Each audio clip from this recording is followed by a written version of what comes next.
Now, the next several days are going to be a busy news week in Korea as the long-stalled family reunion event between those separated by the Military Demarcation Line for several decades will be taking place north of the border.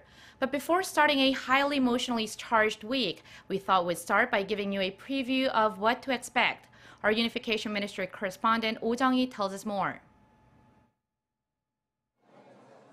Next Monday, the two Koreas will start their first family reunions in 3 years, with the mood in Seoul and Pyongyang in full support of cooperation. The reunions are for families that were torn apart by the Korean War.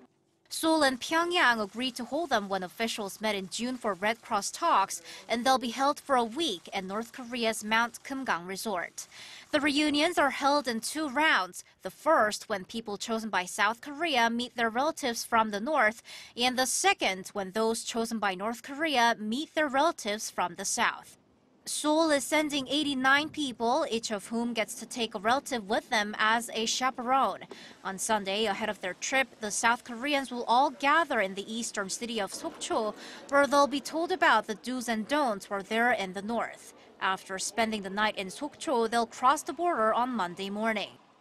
For 3 days at North Korea's Mount Kumgang, they'll have 11 hours divided up into 6 sessions to spend time with their long-lost relatives, having meals together and chatting with each other, either in a public meeting room or in their private rooms. And their tearful reunions will come to a close on Wednesday. The same schedule will repeat once more for the next 4 days, this time for the 83 people Pyongyang has chosen to meet their relatives from the south.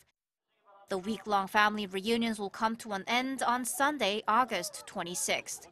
Currently, an advance team from South Korea is at the Mount Kumgang resort working with the North Korean authorities to fine-tune the details of the reunion schedule so as to minimize the inconvenience for the participants, most of whom are in their 80s and 90s and have difficulty moving.